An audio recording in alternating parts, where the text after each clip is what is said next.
Hi, so in this video I'm going to start with one of the less secretive tools and go deeper into other tools as the videos progress. The Pathfinder is an amazing set of tools for combining and subtracting shapes. I use it in almost everything I do when I'm using Illustrator. To start, you can see the logo I have created in the center of the screen. And here's a sketch on the side that I started with. So this first leg on the M was created using the merge and subtract buttons. After creating the leg, I wanted shapes to add a bit more interest to the M. I made a few shapes where I wanted to cut out the swirl at the bottom of the leg. One thing I always try to do is keep things non-destructive when editing. In the Pathfinder panel, I have 3 different options for combining shapes. Unite, and you can see if I Option on a Mac or Alt-click this, it creates a compound path. I also have the Merge option, and so you have Unite as a compound path, and Merge. And so Unite will merge all the shapes into one single shape. And one way you can recognize the shape modes in Pathfinders is shape modes generally cause a whole new shape to be created, whereas Pathfinders generally cut things apart or are more of a modifying shapes. And so when I use the Unite option, it combines all the shapes into one shape, but Unite is a compound path. When I hold Option and clicking it, or Alt-click, it will keep things as a compound path, but it'll still unite them, so it's a non-destructive way of combining them. So I can click these shapes and combine them, but in this case, I have 3 shapes right here that I've created that I want to cut out of the M. So I can do is select all 3 shapes and combine them non-destructively if I want by holding Alt and clicking the Unite button. I can then make sure that they are all in the front by bringing them to the front and clicking on the background layer and then hitting Alt and Subtract. And what it's going to do is going to outline these as part of its process, so I'll just switch the foreground and the background color to bring it back. And so now if I drag it around, you can see that that shape has been cut out of the bottom of the M. And the nice thing about doing this non-destructively is I can still go back into these shapes and move them around. Say I want that a little bigger, and it's still cut out. Now, once you see your shape, and if you're happy with it, then if you've done things non-destructively, this expand button will be available. And if I just hit that, then that creates everything as one solid shape. But you can't go back from this unless you hit the undo button. And so you always want to make sure that either you have a copy of it or you definitely want to keep the shape as you've expanded it. Now, the minus front tool is also very handy for other problems.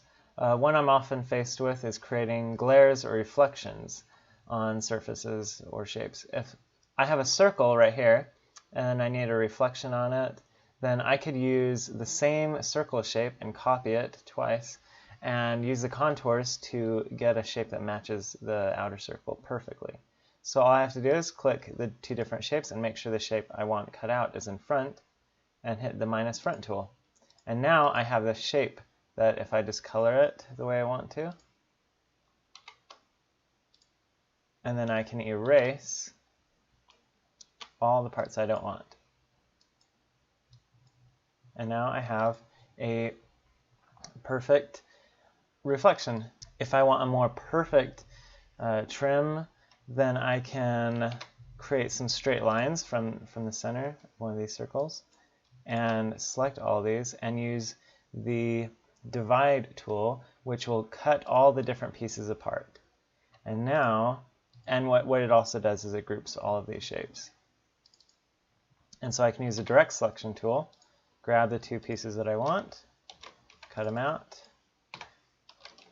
and there you go. These are now perfectly cut out in round and straight paths. And so those are really useful ways of using those tools. For additional options on non-destructive uses, for the Pathfinder, you can use Apply Pathfinder Effects under the Effects menu. So in this case, let's say I'm going to make a rocket ship. So I'll create two ovals and combine them, copy that across. And now where I want these to intersect. One thing that you always have to make sure when applying effects for the Pathfinder is grouping things. So I'll hit Command G or Control G on Windows and go to the effects, and now that these both are in a group, I can go to the Pathfinder and intersect these two shapes. And where they intersect, you'll see the rocket that is left. But you can see if I select them, it's still non-destructive because I can always go back to those original shapes that I had. And if you're happy with your result, then you can go up to Object and Expand Appearance. And that does the same thing as in the shape modes where you can expand it. It is destructive editing now, and it leaves only the rocket shape. If you're looking for a more complex kind of Pathfinder shape cutting, then one thing you may want to think about is using compound paths. And I am always using compound paths for different reasons. And that's why under the shape modes, you can use compound paths as non-destructive editing. It's because compound path is read by Illustrator as one single path. Without using a compound path, Illustrator recognizes things as groups.